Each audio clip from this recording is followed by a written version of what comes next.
Hello guys! Hello Sagittarius! Welcome dito sa aking channel, Kapalaran 888. Welcome guys!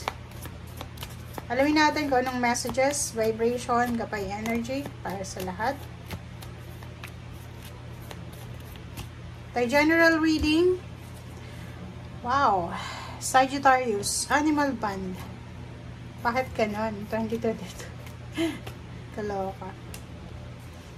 Peacock. Okay.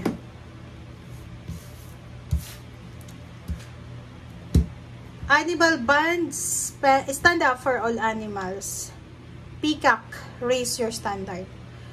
So, nakikita ko sir dito sa Sagittarius na pwedeng unemployed ka ba ngayon? Kasi possible na makakahanap ka ng trabaho. Pwedeng taga-alaga ng mga hayop. Or pwedeng sa isang company na meron silang inaalagahan ng mga hayop or pets. Okay? So, sinasabi sir dito, raise your standard.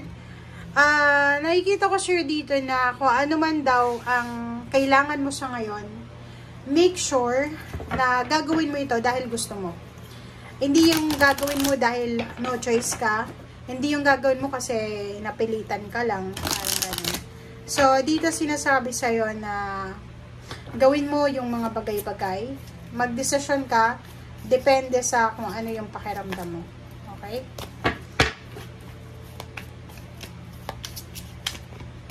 Okay. Nakakaloka. Financial constraints. Okay.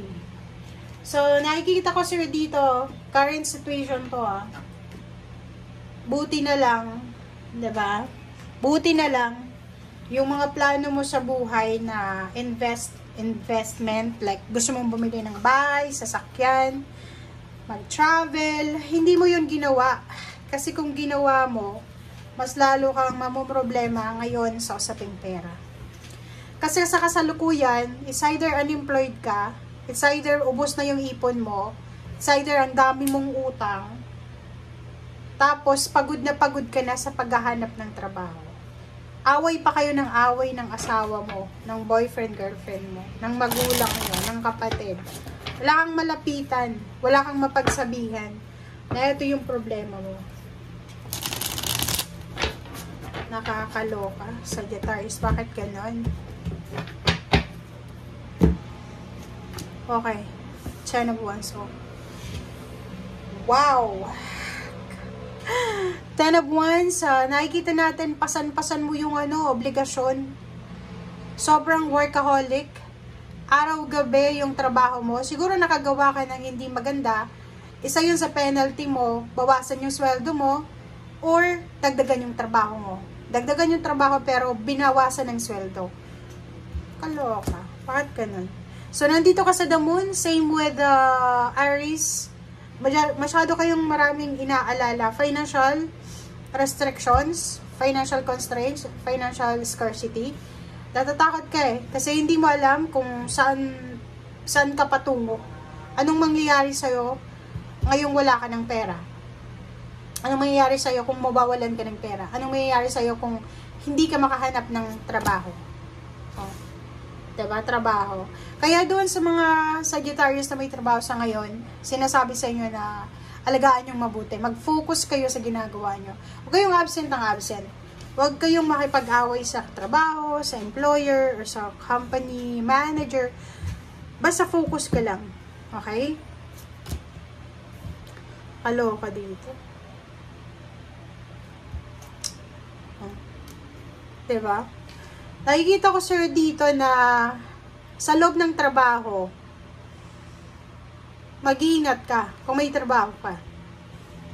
Kasi may isang tao dito, it's either Gemini siya, or anumang zodiac sign, na pwede siyang, alam mo yung mahilig sumipsip doon sa boss, sa team leader. May mga tao dito na parang sinisiraan ka, intentional. Mag-iingat ka din sa karelasyon mo. Kasi pwedeng may karelasyon ka sa ngayon, sa either girlfriend, boyfriend, asawa, live-in partner. Kung magkasama kayo sa trabaho, ingat-ingat ka. Kasi pwedeng yung karelasyon mo na yan, may karelasyon na iba. Or parang yan is, alam mo yon, nanloloko. And, pwedeng siya yung maging rason para masira yung pangalan mo sa trabaho, para umalis ka, para makabuelo siya doon sa ginagawa niya with someone else. Diba? Tingnan mo, death card eh. Number 13, malas. Diba? Sinasabi niyan sa'yo, number 1 plus 3 is 4, death card. Tapos na. So, ingat-ingat ka, lalo na kung live-in partner pa lang kayo, tapos girlfriend, boyfriend, magkasama kayo sa trabaho, tapos bigla ka na lang na inalisan ng sweldo or ng overtime ng iyong boss. It's either yung boss mo, karelasyon ng girlfriend, boyfriend mo, or karelasyon mismo ng kasama mo sa ngayon. Oh, tingnan mo.